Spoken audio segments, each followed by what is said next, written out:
Zach is back. It's the Zach Gelb Show on Fox Sports 920 The Jersey.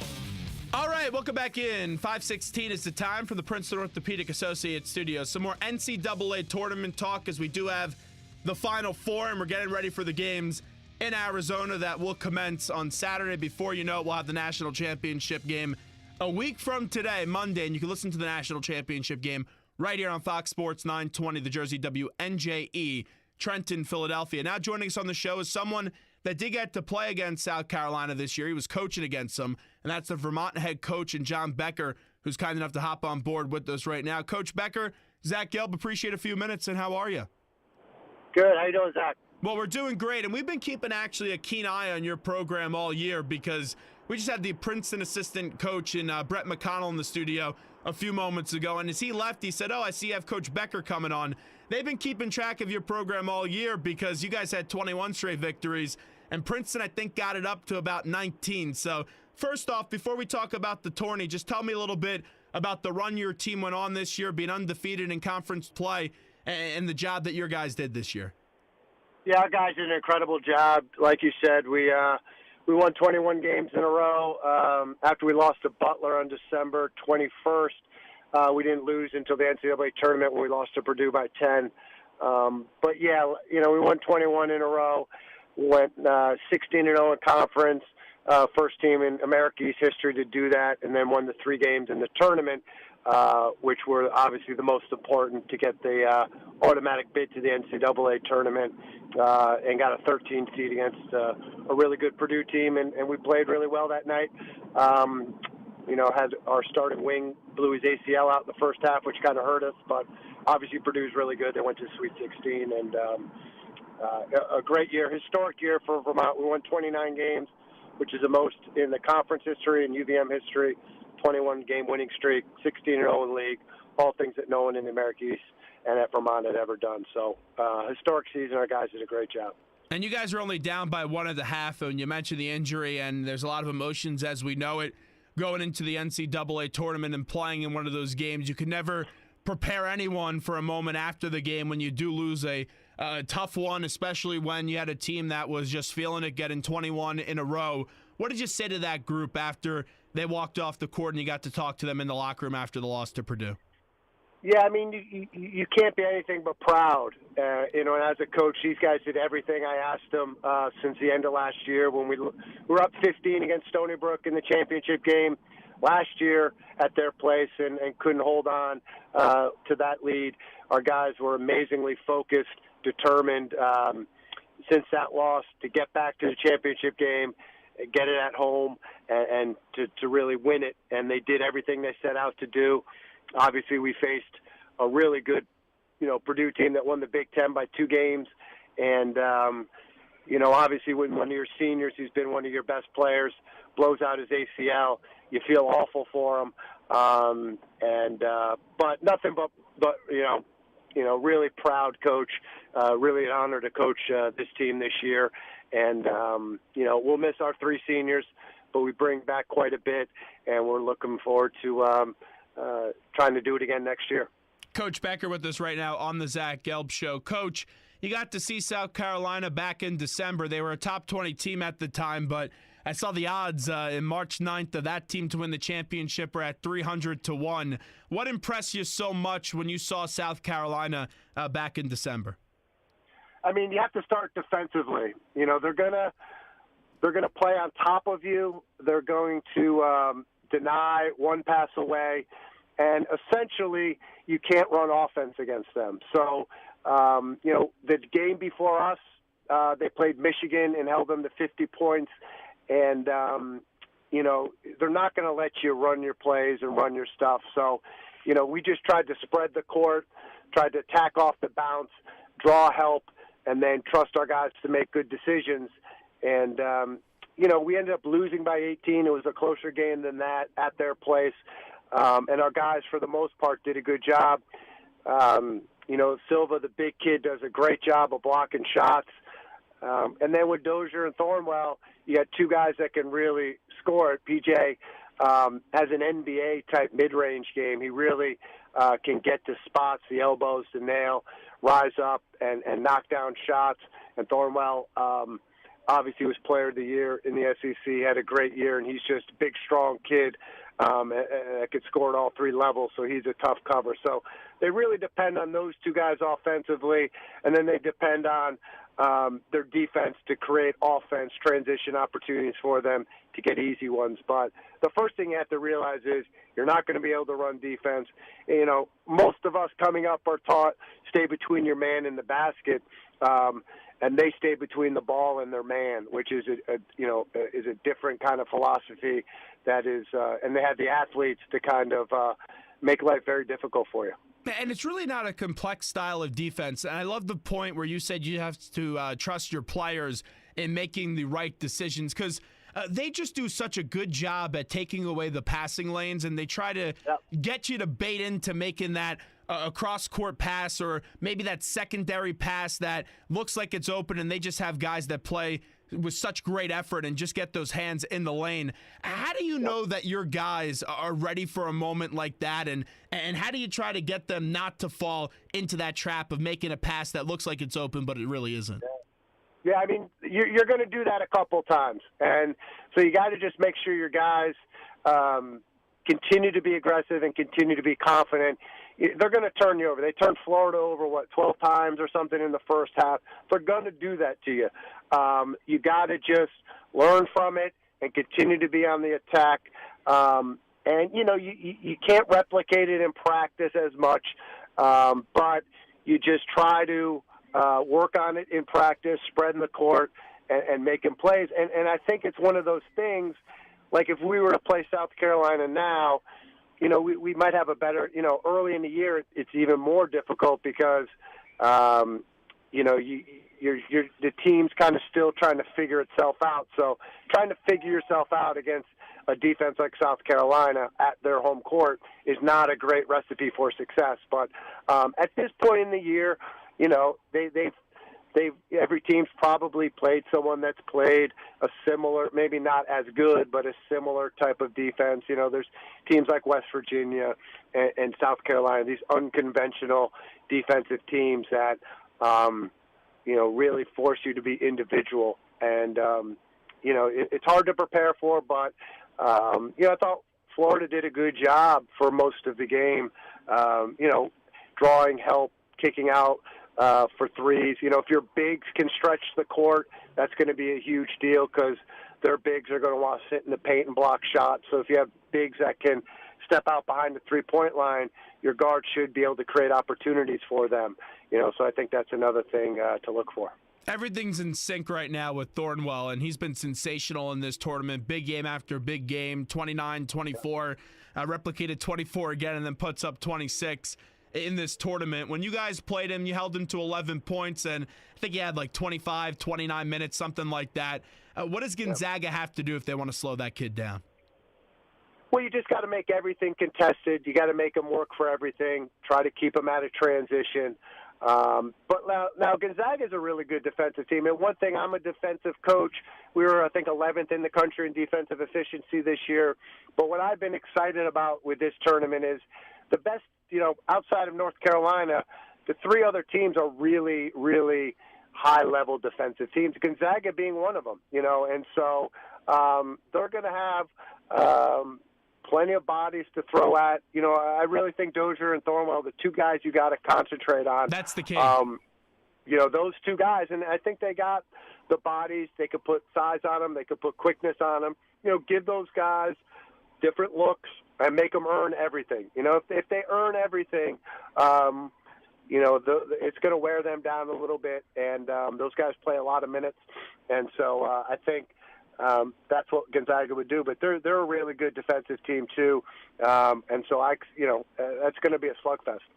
The storylines of this tournament are so fascinating now with the Final Four teams that we have left, because you have three coaches that have never been there before as a head coach of the Final Four, and then you have Roy Williams, who's been there 9 times, and it's kind of getting old for him. Just kidding. Nothing gets old for him. He's celebrating yesterday after the game, and you see him just continually yelling at his team. It was great to watch. But this story of Frank Martin, this was a bouncer in Miami. Then he becomes a high school coach, and now he has a team that's 2 wins away from winning it all. Just how about the story of Coach Martin, Coach?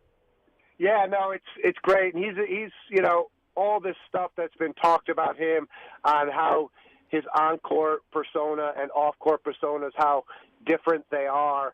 All of that is true. I've gotten to know him. We had the same agent, and he is one of the good guys. And he's one of these guys that can really relate to kids, and especially it seems like at-risk kids. He has an amazing ability to connect with and get them to play hard and buy into what he's doing.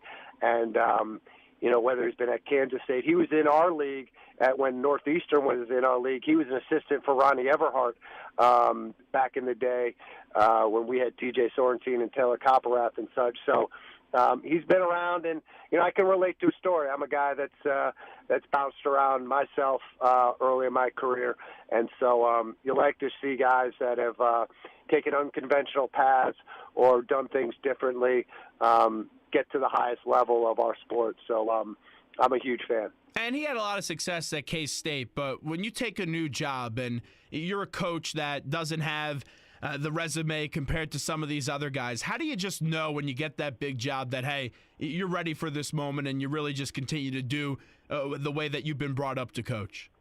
Yeah, I think that's it. I think he knows who he is. I think he knows how he wants to play. And I think that's the biggest challenge. Once you know that, you can go out and get kids that fit your system. You can sell them on that system and sell them an opportunity.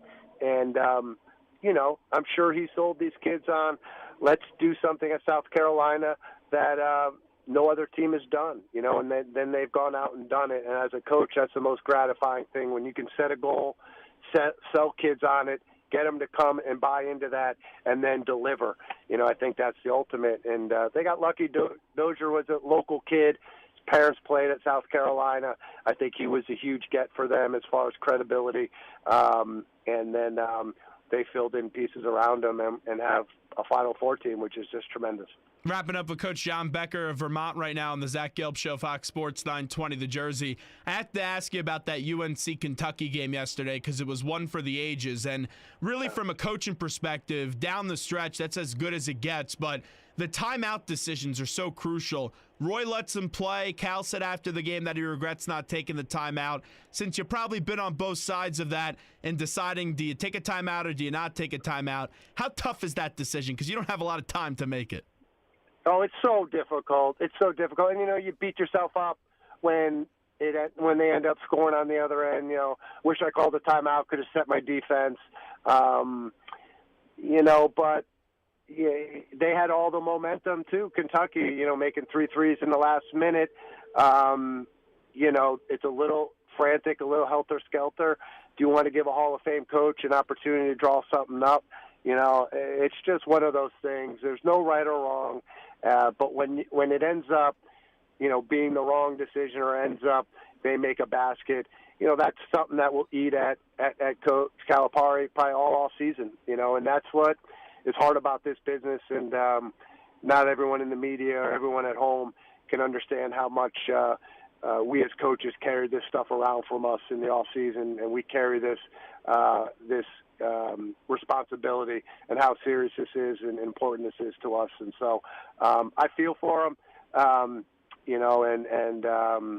it's a really hard decision. And I know there's no moral victories for him. He wants to win that game worst as possible. But if you just take a step back, that was a classic game. And on both sides, what Roy Williams and what John Calipari were able to do yesterday, because at one point, Roy was down 5 with 5 minutes to go. And Calipari, the way he got the most out of his roster when his stars weren't playing the best. And we're talking about unexpected heroes, Humphreys and then May as well. Just how they get so much out of their entire roster is extremely impressive watching from afar. Yeah, they're two of the best in the business, and Calipari gets a lot of, people that don't like the way he does it. It's one and done, but the guy can coach. I could not imagine having a brand new team every year and trying to reteach your defensive schemes and your offensive schemes. It's really hard to do. It takes years to build up a knowledge of a coach's system to be able to execute at the highest level. and he's able to do that. He coaches those guys; they love it, and obviously, Coach Williams was in the finals last year. Is probably headed there again this year, and they're really talented. And he lets his guys play at a high pace, and that works for them too. So it's a reason both those guys are in the Hall of Fame. Now, I got two more for you. Let's get to the other two coaches that we haven't talked about yet. Oregon with Dana Altman and losing Boucher, and it's a tremendous coaching job. And then Mark Few finally pushing through to the Final Fours. How about those two coaches? Yeah, I mean, again, two great ones. Mark Few has been doing it for a long time at Gonzaga, and it's a program that at Vermont we look to as, can we be that? And obviously the resources and money and the level they're at is a couple decades ahead of us. But, he stayed in one place, and he's built that into a national power, and now they're getting one-and-done guys, and he just does a tremendous job out there. And Dana Altman, I mean, what can you say about him? That guy can just coach. I like him, because he's not flashy. He doesn't draw a lot of attention to himself, but he just wins year after year, whether it's Creighton, Oregon, injuries, transfers.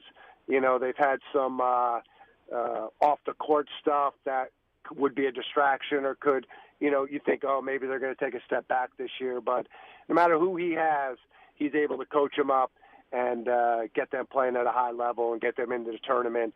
And I'm glad to see that both those guys have finally gotten that monkey off their back of being coaches that haven't led their team to a Final Four, which is just ridiculous, but it is what it is, and it's the times we live in. But, they don't have to hear that nonsense anymore.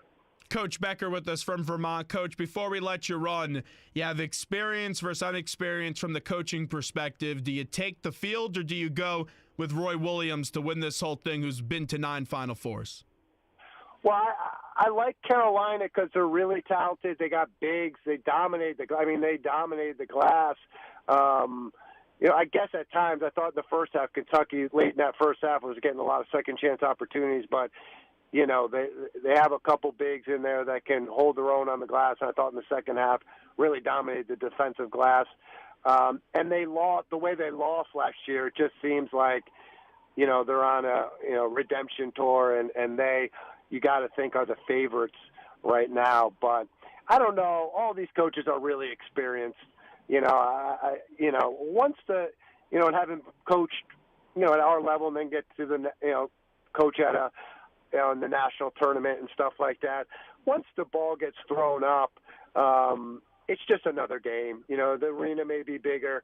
The opponent is obviously very good, but once the first couple of minutes happen and everyone settles down and settles into the game, it's just another game that you're coaching. So all these guys have a lot of experience just because they haven't been to the Final Four yet.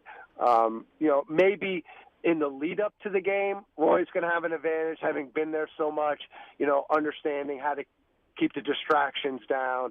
And North Carolina players in general, having been there last year, it won't be such a big deal to them this year. That certainly, I think, in the lead up will probably be most beneficial. But once the ball gets thrown up, it's just another game. Obviously, in a very important game, but it's just a basketball game. But I think in the lead up, Carolina will have the experience. Their players will have gone through it, and it won't. They won't get tired out, so to speak, with all the off-court stuff that goes on around the NCAA tournament, and then at the Final Four, it's just on steroids as far as media obligations and people asking for tickets and all the hype surrounding it. So Carolina will have an advantage when it comes to that. What's the craziest ticket request you ever got before a game? Craziest ticket request? It's not so much who's asking for tickets. It's just everybody wants tickets. Everyone thinks you have an unlimited amount of tickets. And just saying no to people that you've known your whole life, or saying no to people that are friends or friends of your family, and you just don't want to disappoint anyone. But it's just it just becomes something where it's like, God, I got to say no to these people that I know very well, that I've known my whole life. And that's just putting me in an awkward spot, just thinking that we all just have this endless stream of tickets and all this kind of stuff. So obviously I've had a lot of people ask for tickets, and ESPN people that went to UVM or former players and stuff like that. And I think it's more of just having to say no to people. It's just no one likes to do that. Well, Coach, we appreciate it. Thanks so much. It's a whole lot of fun. Hey, thanks, man. Anytime. Thanks for having me out.